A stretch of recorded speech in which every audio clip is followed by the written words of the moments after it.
السلام عليكم ورحمة الله وبركاته. ايه اخباركم؟ ان شاء الله تكونوا زينين ورايقين وكل سنة وانتم طيبين ورمضان كريم علينا وعليكم يا رب. تعالوا النهاردة نعمل مع بعضنا اللي ما تتسماش اللي قدامكم.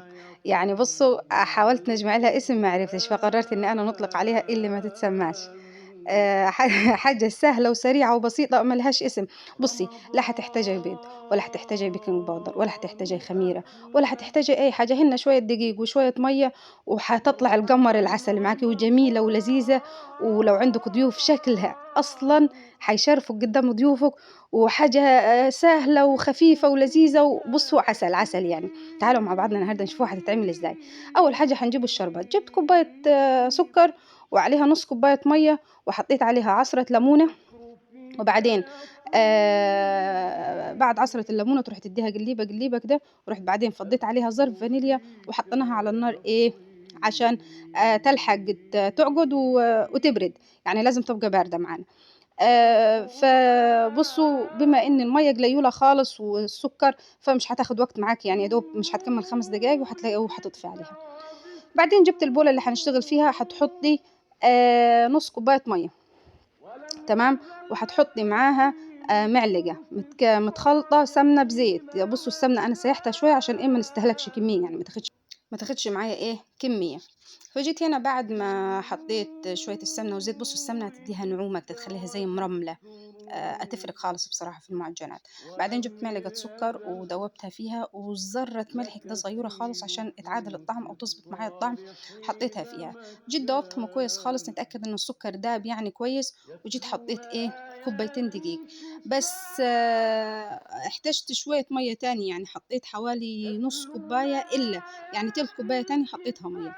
وتبدأي تعجني عاد أهم حاجة في المعجنات إن أنت تعجنيها كويس. ودي بما إن فيها يعني زيت وسمنة، فمش هتتعبك في العجين، وهي أساسا يعني كوبايتين وما شاء الله جابت كمية خالص. هتبدأي تعجني فيها لغاية ما تبقى عجينة طرية وناعمة كده، تبقى عجينة ناعمة وحلوة وطرية في إيدك كده، تحسيها عملت لها عرق يعني ونعمت معاكي. كل ما هتعجني أكتر كل ما هتنعم معاكي، هتحسيها عملت عرق أكتر ونعمت معاكي أكتر. المهم عاد بعدين جيت رحت حطيتها هنا وغطيتها سبتها ترتاح. هي مش هتخمر اصلا، ما فيهاش اي ماده رافعه، هي لا فيها بيكنج باودر ولا فيها خميره، فمش هتحتاج ان هي تخمر. بس هي ترتاح مش اكتر.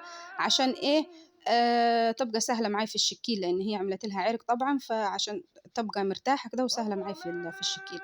فجيت بعد ما ارتاحت جبت سطح ورشيت عليه رشيت عليه نشا، عشان النشا هيساعد ان هي تتورق معايا بشكل احلى، يعني هتبقى مظبوطه معايا في الوريد.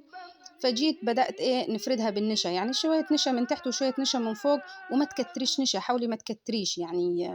حطي شوية نشا تسهل معاك الفرد مش أكتر.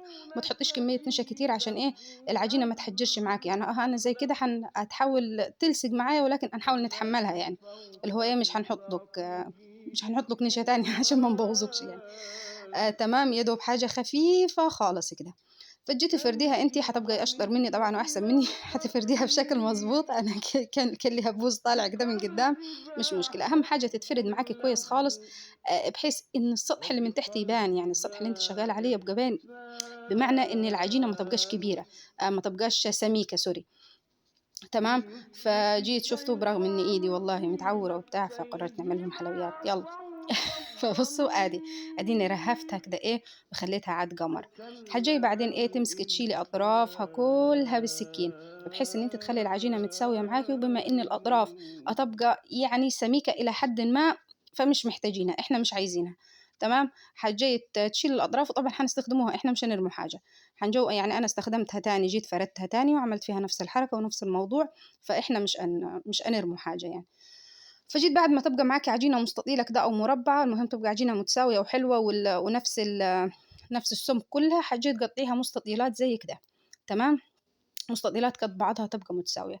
الجاي مع كل مستطيل، بصوا أنا دورت على الفرشة بتاعتي ما لقيتش، بس الجيش قال لك اتصرف.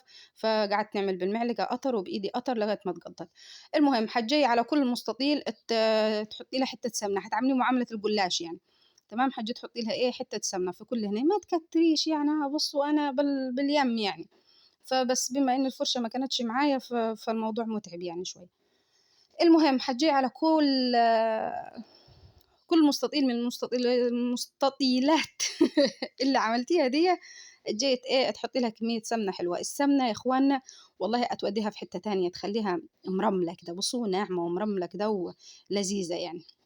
هتجوا بصوا طلعوا عاد بالراحة، عاد قطر قطر قطر قطر، طلعوا المستطيل حطوا على أخوه، يعني جيبوا كل المستطيلات اللي عملتوها وحطوها إيه فوق بعضها، كل مستطيل عملناه نحطها فوق بعضها بحيث إن هي تبقى إيه كلها مستطيلات. أنا هنا مش يعني ما كنتش عايزة نكتر نشا كتير، فراحت العجينة لصقت مني إلى حد ما يعني. المهم جيت حطيت إيه عاد كل المستطيلات على بعضها، وجيت ظبطتهن وفرشتهن كده كويس وعملتهن، ولو في أي زيادات شلناها بالسكين. وجيتي تبدأي تقطعي في المستطيل ده إيه صوابع صوابع صوابع صوابع زي ما انت شايفة كده، بحيث إن هي صوابع تبقى متساوية وما تبقاش رفيعة خالص ولا تبقى تخينة خالص، يعني صوابع تبقى مناسبة كده حلو. وابدأي عاد إيه لفي، بصي كأنه كتلفي بونبوني، كأنه كتلفي بونبوني بالظبط. ابدأي لفي واضغطي، ادي بصي هنا ألف ونضغط، شايفة؟ لفي واضغطي ليه عشان لما هتدخل الزيت ما تفكش منيكي، لان لو لفيتي لفه هينه كده او لفه مش مضغوطه هتدخل الزيت وتروح ايه شو تفك منيكي كده، وهتبقى ايه ولا كانك يا ابو زيد ما غزيت. المهم جيت بعدين ادي على ما لفيت الكميه حلوه هي، بصوا الشغل فيها حلو يعني لذيذة. أول ما تحطيها في الزيت ما شاء الله تروح تنفش، تحسيها كده هتاخد مركزها، يعني كانت رفيوعة كده أنا وعاملاها، لأ بس أول ما اتحطت في الزيت ما شاء الله تروح تنفش كده تاخد لها وضع يعني. الزيت مش ضروري يكون غزير يا اخوانا، والله حبايه زيت هتأدي الغرض معاكي وهتبقى زي الفل. جيت عاد اول ما تستوي تروحي تحطيها في الشربات البارد اللي انت عاملاه وتطلعيها عاد ايه والف هنا وشفا. والله العظيم جميله وشكلها مختلف، شكلها مختلف خالص يعني ولذيذه، ولكن وما زال مش عارفه لها اسم يعني حتى الان مش عارفه اسمها ايه، فقررت ان انا نسميها اللي ما تتسماش. فايه رايكم في اللي ما تتسماش؟ ها حلوه العفشه؟ يلا جربوها وقولوا لي ايه رايكم، يا ان شاء الله يعني تكونوا عملتوا لايك وشير واشتراك في القناه. والسلام عليكم.